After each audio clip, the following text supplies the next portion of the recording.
Fala galera do terceiro ano, tudo bem? Espero que estejam bem, com saúde. Olha só, gente, então, dando continuidade aos nossos assuntos aqui do terceiro ano, base comum, né? Base curricular comum. Nós estamos no segundo trimestre e é, depois de termos feito uma aula bem conceitual sobre o que é Estado, o que é que a gente está chamando de Estado, país, que é um termo mais genérico, não é? A diferenciação de nações, de território, o conceito de território, que tem várias escalas de território, mas a escala do território nacional é o que nós mais utilizamos, não é? Então, o papel dos Estados e organizações internacionais é o conjunto de conteúdos que nós vamos trabalhar no início desse segundo trimestre. Nós estamos falando de territórios, de conflitos entre diferentes nações, mesmo dentro de um Estado. E na mídia está aparecendo conflitos na faixa de Gaza entre palestinos. Existe um território palestino, mas esse território palestino ele está dentro do país Israel. É uma situação absolutamente complexa, difícil de nós pensarmos numa resolução breve. As tensões já se propagam por ali há alguns anos, isso para não falar de tensões anteriores, né, entre povos muçulmanos e judeus naquela área, mas em determinados momentos elas recrudescem. E houve uma nova situação, especialmente propagada por conta da colônia de judeus israelenses em áreas destinadas ao território palestino, e a partir daí a propagação da violência que vocês devem ter acompanhado na mídia. Vamos ter chance de conversar especificamente sobre isso nas aulas que nós teremos sobre conflitos no Oriente Médio. É um assunto absolutamente atual, já não deixa de ser atual há algum tempo, né? Curioso isso. É, e que volta e meia tem novas variantes, novas possibilidades de análise, né? Mas eu não queria perder a oportunidade de chamar atenção para esse fato a partir do que nós estamos discutindo aqui. Para a aula de hoje especificamente, vocês devem estar observando que eu replico aqui os objetos de conhecimento, né, os assuntos que nós vamos trabalhar nesses trimestres, porque eles estão associados, as aulas têm um cadeamento lógico, mas para a aula de hoje, depois de termos caracterizado conceitualmente cada um desses termos, depois de termos falado um pouco mais da Liga das Nações no início do século XX e principalmente da formação e características da ONU a partir da segunda metade do século XX, né, a partir do fim da Segunda Guerra, bem da verdade, hoje nós vamos tratar também de uma derivação de organização do sistema financeiro e monetário dos países, né, mas financeiro internacional, é, levado a cabo especialmente pelos países centrais e na perspectiva capitalista, fundamentalmente pelos Estados Unidos da América. Saem como grandes vencedores da Segunda Guerra Mundial e, a partir da sua ingerência, principalmente, estabelece o sistema Bretton Woods. Foi uma conferência, na verdade, numa localização lá dentro dos Estados Unidos, nós vamos ver isso, e essa conferência estabeleceu alguns parâmetros mundiais que iriam impactar decisivamente nas relações, especialmente monetárias. Quando eu falo monetário, eu estou falando de moeda, de controle de moeda dentro de um país, né? E financeiras. Quando eu falo de financeiras, eu estou falando de circulação de capitais, de estruturação, de orientações e regulamentações de circulação de capitais pelo mundo. É claro que impacta também dentro dos países especificamente. Então, nós vamos conversar muito sobre isso hoje, sistema Bretton Woods, e os casos específicos do FMI e do BIRD. Pássaro, não. Banco Mundial, né? Na verdade, do Banco Mundial se desdobram o Banco Internacional de Reconstrução e Desenvolvimento e o FMI. A OMC já é vinculada à ONU, é outra coisa, mas fazem parte da estrutura da aula de hoje, que é o que nós vamos tentar entender nos próximos 25, 30 minutos. Beleza, beleza? Vamos juntos? Fiquem atentos que de fato é uma aula difícil, mas julgo eu muito importante para você compreender, inclusive, ouça o que eu estou te falando, a expansão do capitalismo financeiro pelo mundo afora e a propagação do que veio a se constituir a globalização econômica, que vai ser o assunto que nós vamos enfrentar adiante. Então, de fato, uma aula, julgo eu, das mais importantes desse início de trimestre. Olha só, no livro de vocês, eu vou ter que colocar aqui em cima do símbolo do colégio.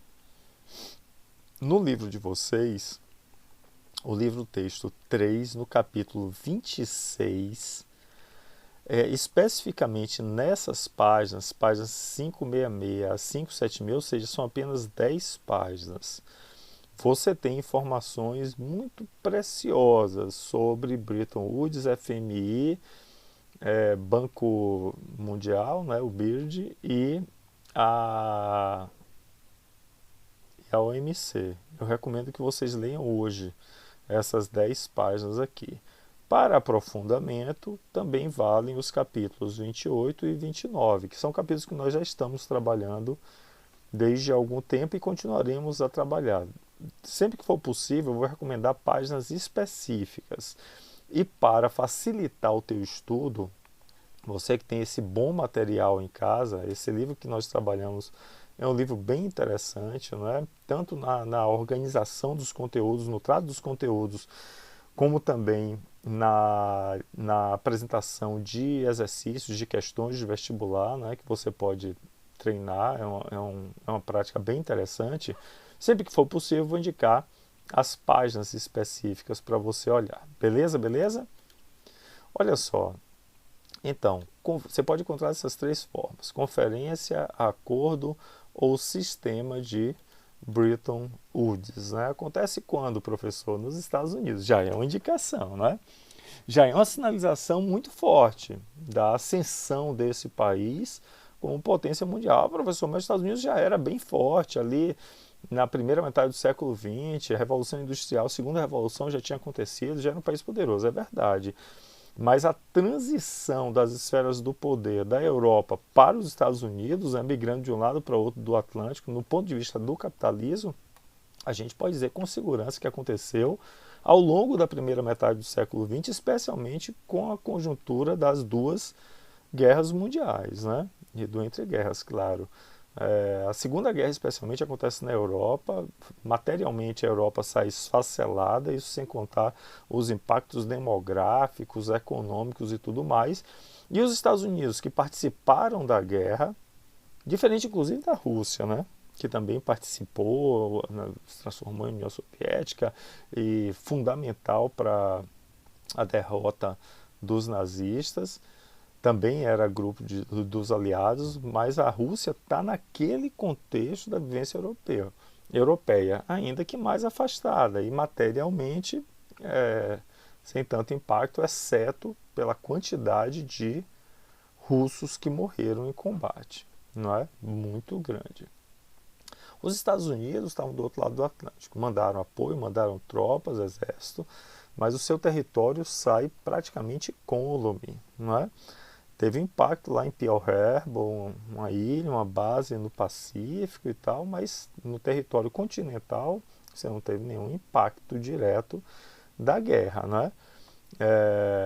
E essa conferência foi uma tentativa de projetar a reconstrução, projetar o sistema financeiro mundial, evitar novas crises, como a de 29, né?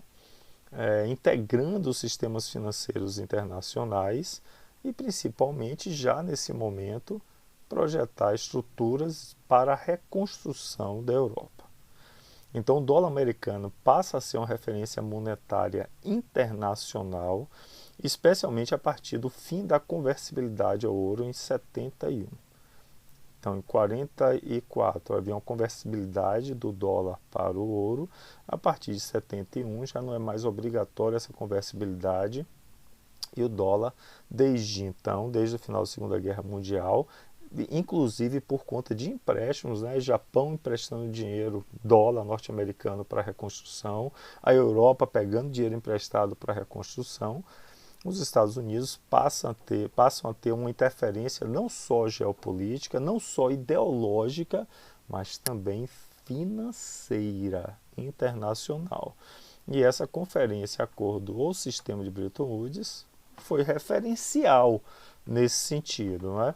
Vocês vão perceber que fundamentalmente nós vamos tratar da esfera capitalista, visto que é uma regulação do sistema financeiro e em muito a lógica de organização do sistema socioeconômico do mundo socialista era outra. Né?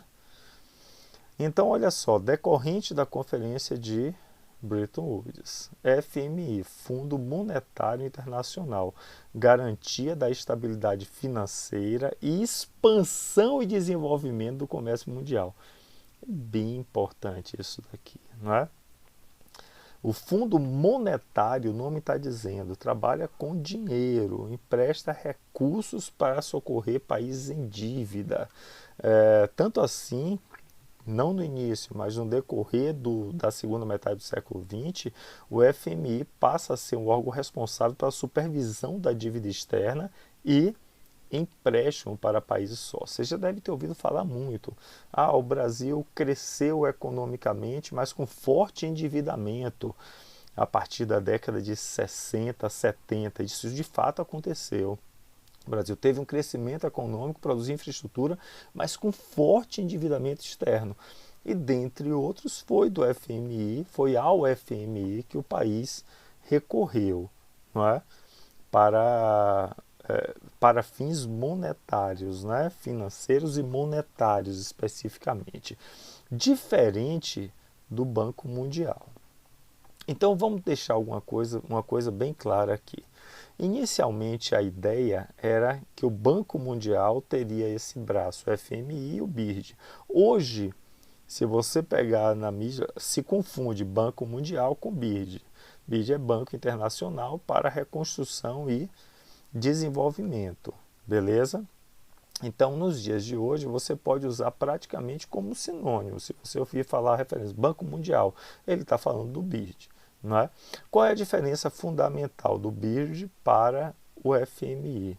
A diferença fundamental é que o BIRD, hoje utilizado como sinônimo do Banco Mundial, não era assim lá no início, como eu falei, mas o BIRD ele está voltado para empréstimos para fins de produção de infraestrutura. Então, por exemplo, o Brasil recorreu ao Banco Mundial para obras da Copa do Mundo, para a produção de metrô, para a construção de estádios, não é?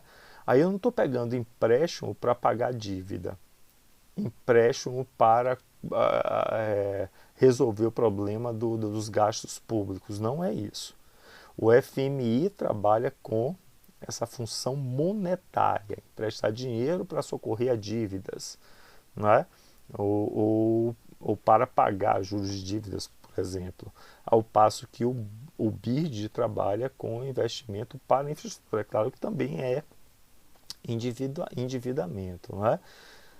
E você percebe que em pleno século XXI, como exemplo que eu dei da Copa do Mundo, mas a gente poderia falar do socorro do FMI a países endividados lá da Europa, não é?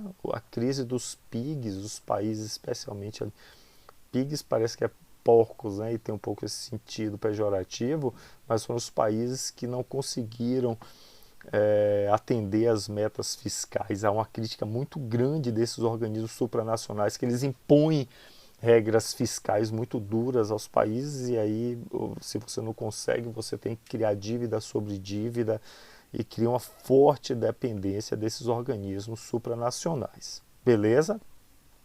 Não confunde o Banco Mundial, o BIRD, com o BID, sem o R.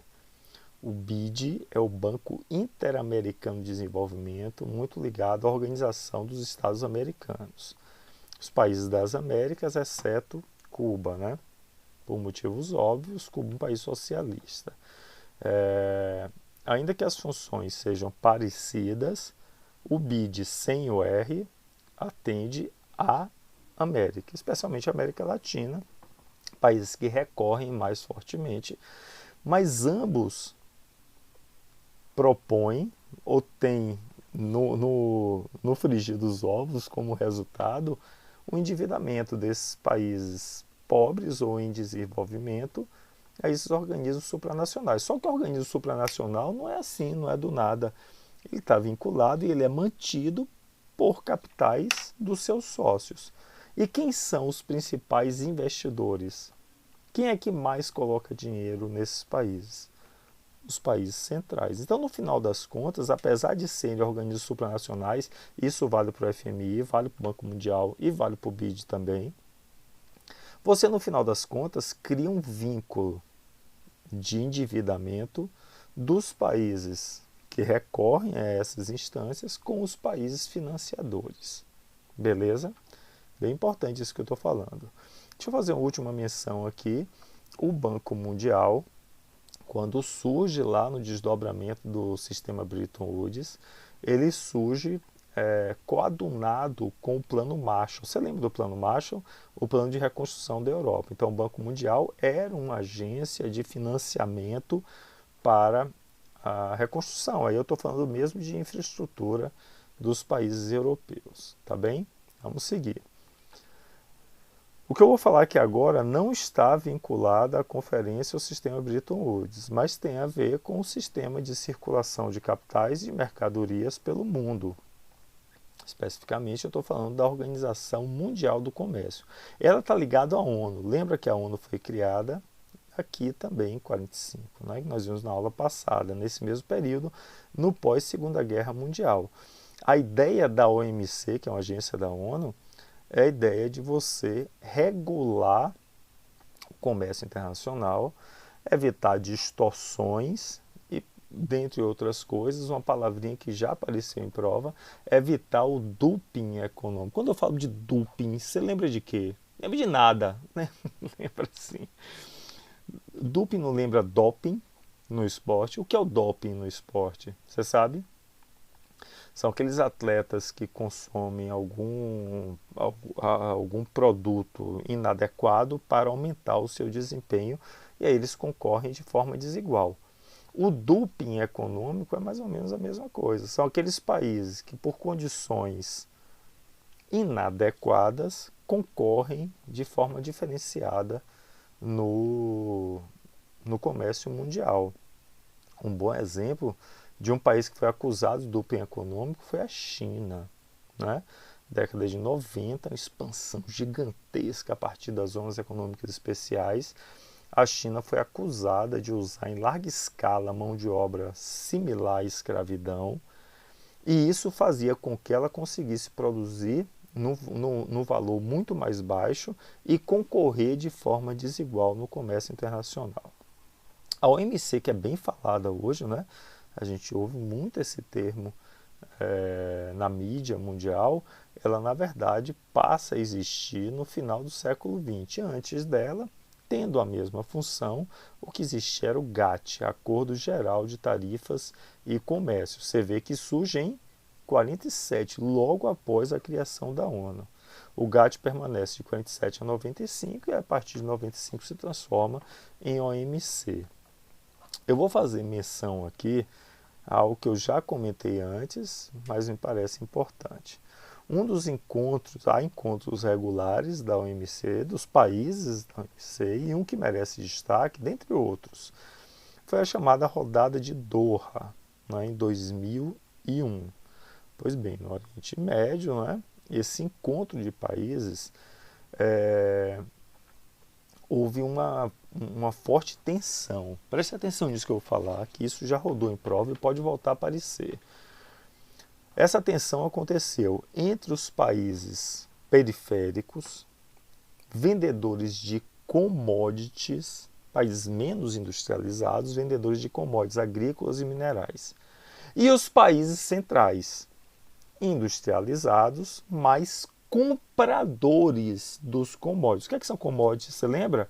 Commodities são aqueles produtos de valor universal, commodities minerais. Então, a liga de ferro, por exemplo, não é? É um valor universal, barril de petróleo, valor universal, esses são commodities. Commodity agrícola, uma saca de soja, de café, são commodities agrícolas, têm um valor universal, beleza? Então os países periféricos são grandes vendedores de commodities, os países centrais grandes consumidores desses commodities.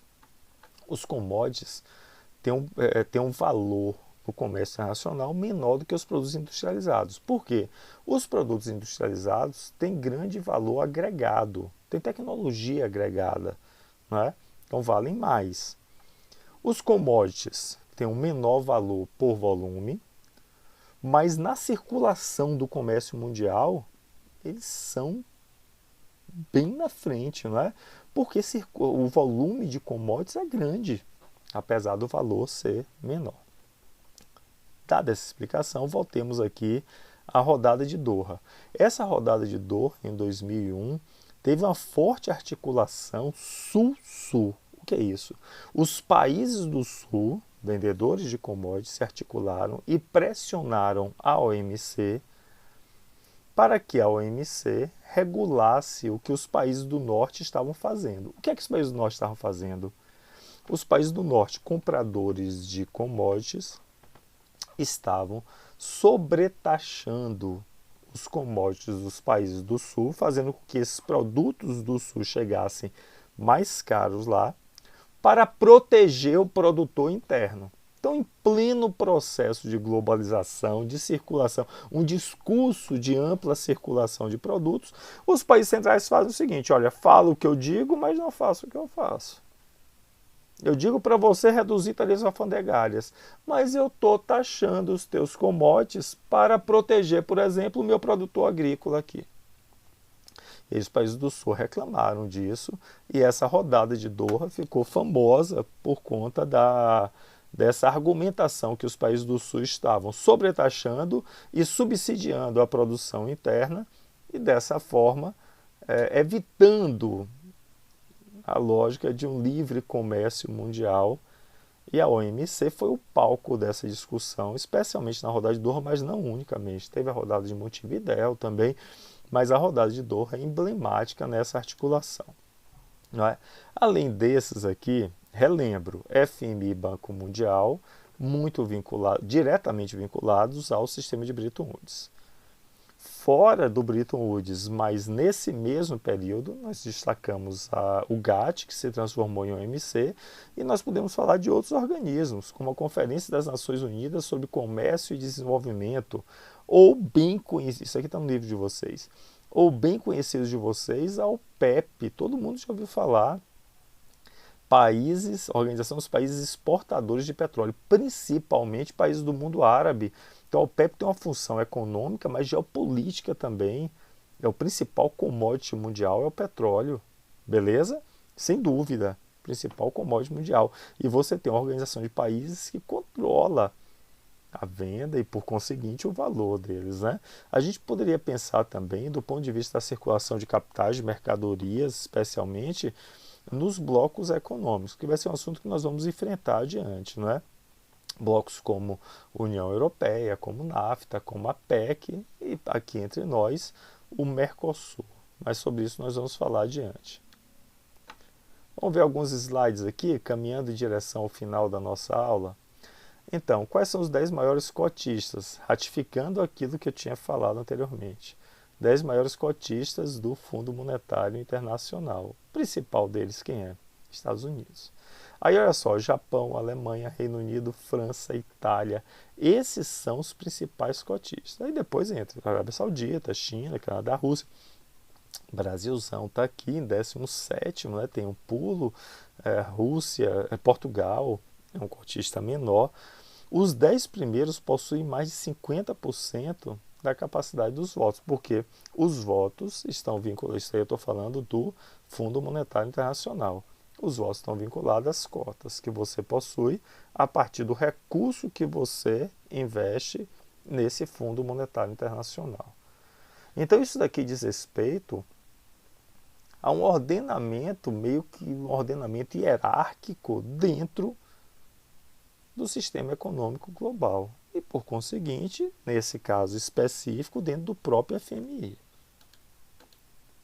Olha aqui, participação das potências econômicas que realizam 80% do comércio mundial em 2010. Isso aqui é do seu livro, viu? Isso daqui está no seu livro, essa imagem. Você percebe que a gente fala de comércio mundial, Organização Mundial do Comércio, são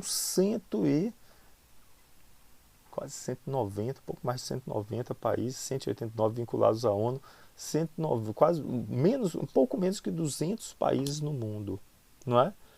Essas potências aqui, a gente poderia dizer que cerca de 20 países no mundo respondem por cerca de 80% do comércio global.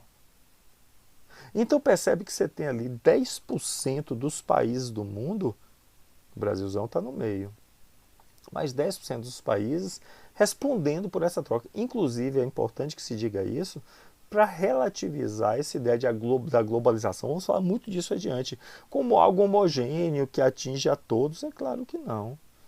Olha só quem está aqui na frente: China, Estados Unidos, Alemanha, Japão, e aí vai, né? Do teu livro também, são imagens do teu livro. Aí falando do Banco Mundial, né? Como eu falei, usado como sinônimo do BID. O direito de voto no Banco Mundial depende do poder financeiro. Analisa as proporções de votos e população dos blocos econômicos dos bancos mundiais. Aí tem aqui a informação. Isso aí você não tem no seu livro, então fica aqui como um gabarito. O G8, que é o G8, professor? As 8 maiores economias, né? G7 mais Rússia. Eu vou nominá-los nesse instante. E a União Europeia, cerca de 30 países, com um total de apenas 16% da população mundial, são responsáveis por 59% dos votos, enquanto que 157 países restantes, que contam com 84% da população mundial, são responsáveis por apenas 41% dos votos no Banco Mundial. Então, esses organismos ditos supranacionais, é importante que se diga isso, eles não são isentos de relações de poder no seu interior, não. Muitas vezes, na maioria das vezes, fundamentalmente, ainda que se fale pelo mundo como um todo, mas eles representam interesses localizados de quem está lá dentro argumentando em favor desses interesses, né? As estruturas não são isentas de relações de poder. Você vê no caso da ONU, por exemplo. A ONU regula a paz mundial, blá, blá, blá, blá, mas tem o P5 da ONU, os 5 países com poder de veto. Esses países mandam mais que os demais, que os outros, ou não? São os 5 países que têm poder de veto. Assim vale para o FMI, assim vale para o Banco Mundial também. Apesar dessa ressalva, é interessante nós discutirmos que esses organismos supranacionais, eles permitem sim, feita a ressalva das relações de poder desiguais, mas eles permitem encontros e debates multilaterais. Evitam que um país unilateralmente tome uma decisão estapafúrdia, e a ideia desses organismos é exatamente tentar evitar novas crises de âmbito mundial, seja no âmbito financeiro, seja do ponto de vista dos conflitos também. Banco Mundial, poder da minoria rica, aí é a ratificação daquela informação que nós lemos, né? G8 e União Europeia, né? É a informação em gráfico daquele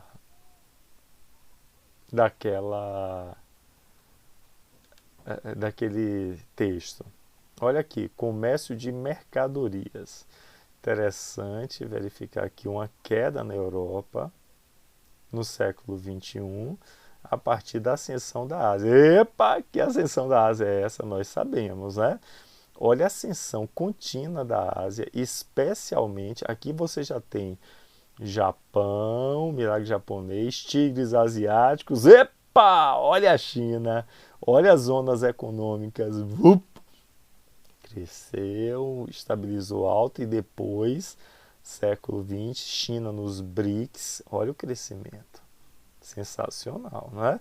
A ascensão da África acontece meio que concomitantemente com a descendência, uma decadência, melhor dizendo. Falar de decadência é exagero, mas é uma diminuição da importância da Europa. Ainda assim, no conjunto, percebam vocês que a Europa está na frente, né? Eu não vou ter condições de ler esse texto todo por conta do nosso tempo de aula. Isso daqui também está no teu livro, aquelas páginas que eu indiquei.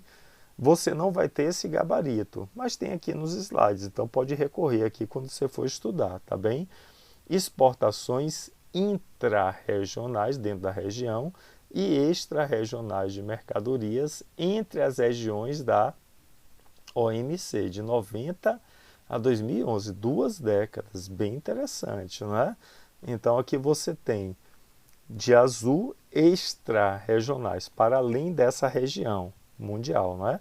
E intra dentro da região. Você percebe que a América do Norte tem um crescimento de ambos, né? O crescimento de todos aumentou, porque o comércio mundial aumentou dentro do cenário de globalização. América do Sul e Central percebe que, ainda que tenha tido um crescimento intra-regional, o Mercosul é bem importante para isso, mas houve um crescimento sensacional do comércio extra-regional. Se dá por industrialização tardia. Da mesma forma com a África, não é? Olha a Ásia, gente, que crescimento estrondoso, não é? Tanto no comércio intra-regional como extra-regional. Caminhando para o nosso final, aqui você tem trocas comerciais, participação de bens e serviços. Então, confirmando aquilo que eu falei, percebam vocês que os produtos manufaturados, olha o percentual deles nas trocas mundiais, não é? Ao passo que os commodities minerais, por exemplo, percentual, valores, né, é bem menor. Agroalimentar também. Energia, a gente pode pensar em petróleo, gás, também menores, né? Ratificando aquela informação que eu disse. Os produtos manufaturados têm muito valor agregado, não é? Na sua produção. A parte dos produtos manufaturados parece estar, mas ela aumenta de ano a ano. O fenômeno da importação, reexportação de produtos fabricados em etapas sucessivas em diferentes países. Claro que aumenta o volume de produtos manufaturados, né? Ah, professor, mas os países industrializados são os mesmos. Falso. Vários países se industrializaram no pós-segunda guerra, não é isso? Que até a década de 70, por exemplo. E, principalmente, muitos desses países viraram plataformas de exportação. Então, são indústrias dos países centrais que vêm, nós vimos isso em toyotismo, vêm para os países periféricos, produzem aqui e fazem circular os produtos internacionalmente, porque saem dos países periféricos e vão para os principais mercados consumidores globais. Caminhando para as nossas últimas slides. Esse slide aqui eu tinha colocado na aula passada. Eu até ampliei, coloquei algumas informações para nós repensarmos. Já que a ideia é discutir esses organismos internacionais, vamos tentar nominá-los e identificá-los aqui, não é? BRICS, fácil, não é isso? Brasil, Rússia, Índia, China e África do Sul. Nós tivemos já uma aula sobre BRICS e é uma terminologia criada dentro do FMI, inclusive, né? Nós estudamos hoje aqueles países que teriam crescimento econômico acima da média nas 2 primeiras décadas do século XXI. NICs são os tigres asiáticos, principalmente novos países industrializados. Tigres, novos tigres, fala-se de novíssimos tigres. Blocos econômicos, esses dois não são blocos econômicos, né? Blocos econômicos são associações de países que vinculam áreas de livre comércio, união alfandegária, mercado comum, como os exemplos que eu já dei aqui, nós vamos estudar detalhadamente adiante. Vamos lá. G20. Quem é o G20, professor? Então você tem o G20 financeiro, é importante que se diga que são, presta atenção nisso, as 19 maiores economias do mundo, mais União Europeia. Só que a União Europeia, você tem 27 países. Na verdade, aqui vai ser as 20 maiores economias do mundo, porque o Reino Unido saiu da União Europeia, mais União Europeia. São 47, 48 países pós-90. As maiores economias do mundo. Tá certo? Como eu falei, mais de 80% com segurança das trocas mundiais estão vinculados a esse país. Não é? A menos de 50 países do mundo. O G20 comercial, eu quero que vocês guardem isso, tem a diferença. O G20 comercial é uma articulação sul-sul. E olha só, eu vou fazer um vínculo aqui desse, deixa eu desenhar, do G20 comercial com a rodada de Doha. Aqui está, né? G20 comercial. Lembra da rodada de Doha que nós acabamos de estudar?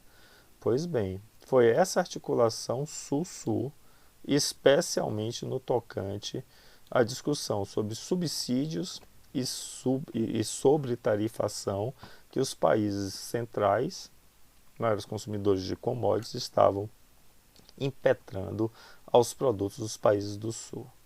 Importante isso, viu? Vou apagar aqui para nós continuarmos. Eu vou deixar ligado, talvez a gente precise. G5, parei, tem G5? G5 foi um termo dado a países muito importantes economicamente, mas que não participam do G7. Para. E o que é o G7? Eu achava até que o G7 estava aqui. O G7 não está aqui, não é? Não. O G7, olha, aqui tem o G8, né? Tá vendo o G8? O G7 são as 7 maiores economias do mundo, mais Rússia. 7 países mais industrializados do mundo, mais Rússia. Quem são o G7? 3 países fora da Europa. Vamos comigo? Estados Unidos, Canadá e Japão. E 4 países dentro da Europa. Quais são eles? Cadê? Já caiu no SPSEG essa questão. Reino Unido, Itália, França e Alemanha. Esses 7 países mais a Rússia formam o G8. E o G8, os encontros do G8 têm sempre a presença desse G5. Aqui, ó, G8 mais 5 desde 2005, né, discutir temas diversos, especialmente ligados à economia. E esse G8, mais Brasil, Índia, China, México e África do Sul, formam então esse grupo.